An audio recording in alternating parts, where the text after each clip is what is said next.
आज का हमारा टॉपिक है फोटो इलेक्ट्रिक इफेक्ट। जब ये पता चला था कि जो लाइट होती है जो वेव नेचर के साथ पार्टिकल नेचर भी शो करती है, वहाँ तब ये टॉपिक वहाँ इसका जन्म हुआ था। ठीक है, तो इस टॉपिक में एक्चुअली है क्या। जब एक मेटल सरफेस, कोई भी मेटल हो सकता है, कोई मेटल सरफेस पे जब कोई लाइट इंसिडेंट होती है तो इंस्टेंट मोमेंट में यहाँ से इलेक्ट्रॉन्स इजेक्ट होते हैं। जैसे कोई लाइट किसी मेटल सरफेस पे जैसे उस पर इंसिडेंट हुई, वैसे ही कोई इलेक्ट्रॉन यहाँ से इजेक्ट होता है। तो इस कंसेप्ट में यही है, इसको ही समझना है कि भाई क्यों ये लाइट यहाँ आई और कैसे ये इजेक्ट हुआ, ये कंसेप्ट इसके अंदर है।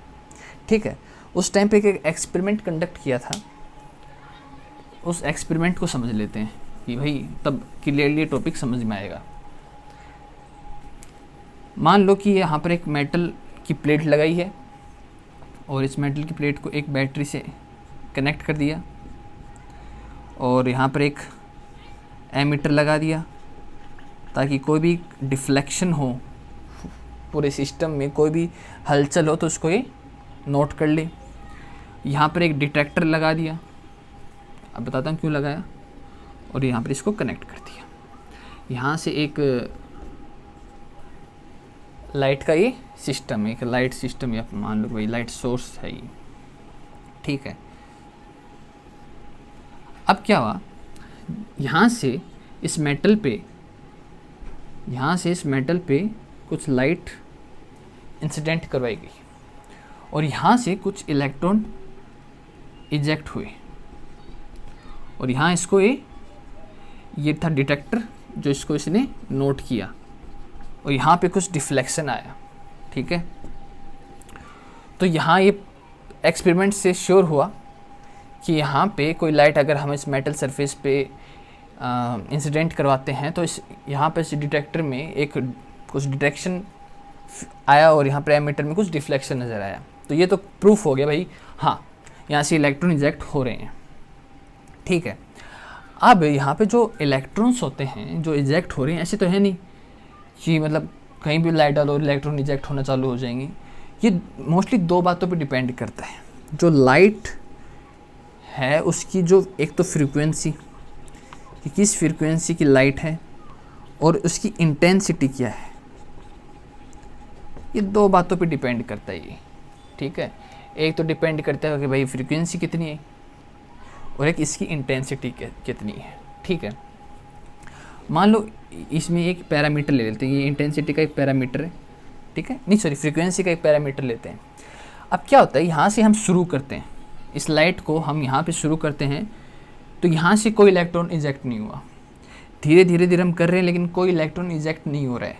धीरे धीरे हम फ्रीक्वेंसी को बढ़ा रहे हैं, इलेक्ट्रॉन इजेक्ट नहीं हो रहे हैं। लेकिन एक पर्टिकुलर मोमेंट पे कहीं ऐसे मान लो यहाँ पे कोई पर्टिकुलर मोमेंट पे, जैसे मान लो कि भाई इस कोई 5, 6, 7 नैनोमीटर की कोई फ्रीक्वेंसी थी, यहाँ पे एग्जांपल है, यहाँ पे कोई यहाँ से इलेक्ट्रॉन इजेक्ट हुआ। ठीक है, एक पर्टिकुलर फ्रीक्वेंसी, एक पर्टिकुलर मोमेंट पर ही यहाँ से इलेक्ट्रॉन इजेक्ट होते हैं।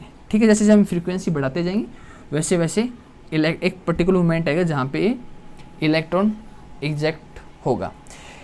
ये जो एक पर्टिकुलर मोमेंट है इसको कहते हैं थ्रेशोल्ड फ्रीक्वेंसी, इसे कहते हैं थ्रेशोल्ड फ्रीक्वेंसी। अभी थ्रेशोल्ड फ्रीक्वेंसी, अब इसके आगे जितने भी हम आगे बढ़ाते जाएंगे वैसे वैसे इसमें से इलेक्ट्रॉन निकलते जाएंगे। जैसे जैसे हम फ्रीक्वेंसी तो और ज़्यादा इलेक्ट्रॉन इससे इजेक्ट होने चालू हो जाएंगे। तो ये तो एक फ्रीक्वेंसी का रोल। ठीक है, फ्रीक्वेंसी। और अब लेते हैं हम जैसे इंटेंसिटी की लाइट, जैसे आप लाइट की अगर लाइट डिम है तो उसकी इंटेंसिटी कम है और अगर लाइट को हम थोड़ा ब्राइट कर दें तो थोड़ा लाइट ब्राइट हो तो उसकी इंटेंसिटी ज़्यादा है। ठीक है, एक सिंपल सा एग्जांपल।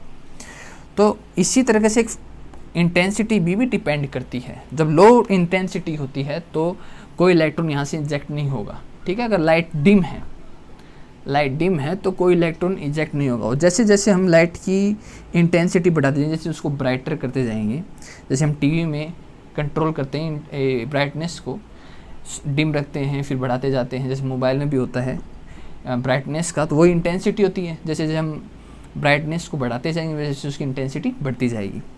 तो यहाँ पे उसकी इंटेंसिटी हम बढ़ाते जा रहे हैं बढ़ाते जा रहे हैं, और एक पर्टिकुलर मोमेंट आएगा जहाँ पे यहाँ से इलेक्ट्रॉन इजेक्ट होना, इस मेटल से इलेक्ट्रॉन इजेक्ट होना चालू हो जाएंगे, तो उसको थ्रेशोल्ड इंटेंसिटी भी कह सकते हैं, ठीक है।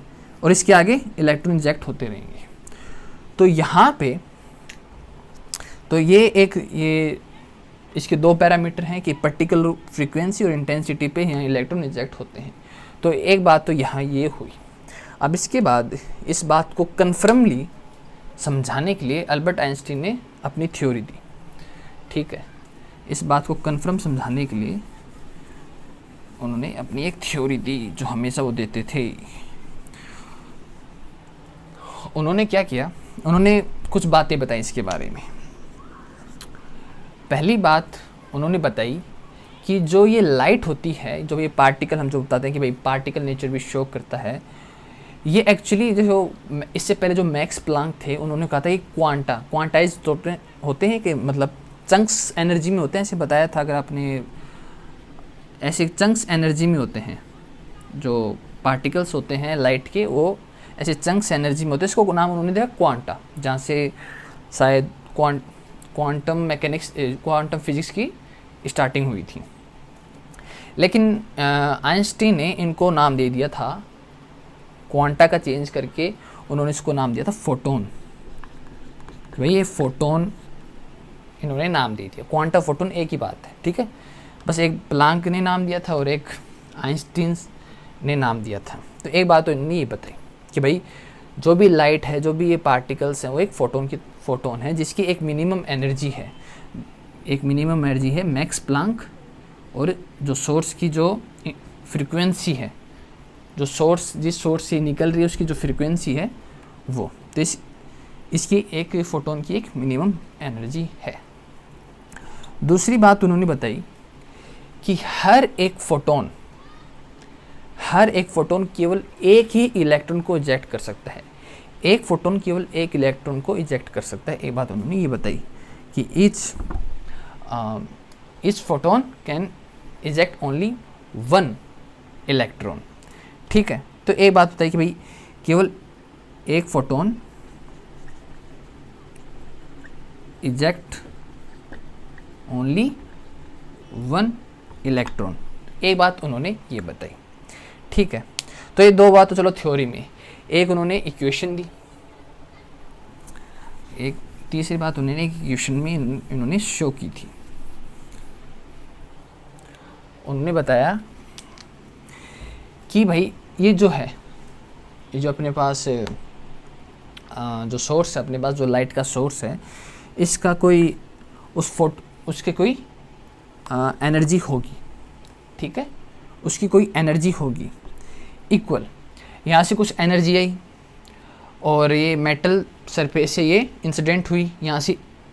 अब आपको बताया था कि इलेक्ट्रॉन जो इजेक्ट होंगे वो एक पर्टिकुलर कोई मूवमेंट पे कोई फ्रीक्वेंसी और इंटेंसिटी होगी जहाँ से ये इलेक्ट्रॉन इजेक्ट होंगे, जिसको हमने थ्रेशोल्ड फ्रीक्वेंसी या इंटेंसिटी कहा था। तो थ्रेशोल्ड को उन्होंने उस एनर्जी को इसमें शो कर दिया, ठीक है। प्लस अब हम एनर्जी तो लगातार जा रही है वहाँ पे, जो लाइट है वो तो लगातार इंसिडेंट वहाँ पे हो रही है, ठीक है। लेकिन जब तक वो एक पर्टिकुलर हम उस मोमेंट पे नहीं पहुँच जाते, उससे पहले तो हम लाइट दे रहे हैं ना उसको। मतलब हम अगर आपको यहाँ पे मान लो कि हमें इस पर्टिकुलर मोमेंट पे हमें एक थ्रेशोल्ड फ्रीक्वेंसी यहाँ पे है, अब यहाँ से हमने जो एनर्जी यहाँ तक दी, यहाँ से जो हमने यहाँ तक जो फ्रीक्वेंसी हमने दी, वो एनर्जी भी तो कहीं होगी। तो उन्होंने उसको काइनेटिक एनर्जी के रूप में शो कर दिया कि भाई कुछ थ्रेशोल्ड होगी और प्लस जो बच गई वो काइनेटिक एनर्जी।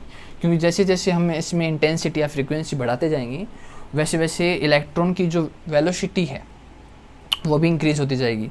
और काइनेटिक एनर्जी होता क्या है, हाफ mv² वेलोसिटी। तो जैसे जैसे वेलोसिटी इंक्रीज़ करेंगे वैसे वैसे काइनेटिक एनर्जी भी इंक्रीज़ होगी, इसका मतलब। तो जो प्लस एक पर्टिकुलर मोमेंट पे कहीं ये इलेक्ट्रॉन यहाँ से इजेक्ट होना चालू होंगी, प्लस जो बाकी जो बच्ची काइनेटिक एनर्जी यूज़ हुई है वो, तो टोटल अपने पास इसका टोटल आ जाएगा भाई, टोटल कहाँ पे ये इजेक्ट हुआ और कितना काइनेटिक एनर्जी में चेंज हुआ है। तो अपने पास टोटल जो हमें सोर्स है, जो हमने लाइट दी है, जो सोर्स हमने एनर्जी दी है, वो टोटल इसका ये आ जाएगा। तो ये उन्होंने ये इक्वेशन उन्होंने दी थी, ठीक है। तो आई थिंक इसमें आपको क्लियर, अगर आपको काइनेटिक एनर्जी निकालना हो तो इधर लाके कर सकते हैं। हाँ, और इसको नाम उन्होंने, इसको जो नाम दिया था उसको इन्होंने वर्क फंक्शन नाम दिया था, वर्क फंक्शन। इसको आप फाई से भी डिनोट कर सकते हो और डब्ल्यू नोट से भी इसको डिनोट कर सकते हो। इसको उन्होंने एक वर्क फंक्शन डिनोट किया था, या तो आप फाई कह लो या डब्ल्यू नोट, कुछ भी कह लो, आपकी इच्छा है, ठीक है। तो बस ये टॉपिक यही था। इसको, इस टॉपिक के लिए उनको नोबेल प्राइज़ भी मिला था आइंस्टीन को। तो ये 3 बात उन्होंने बताई थी। तो ये टॉपिक यहीं पे, इतना ही टॉपिक है, इसमें ज़्यादा कुछ है नहीं, ठीक है। तो आई थिंक आपको समझ में आ गया होगा।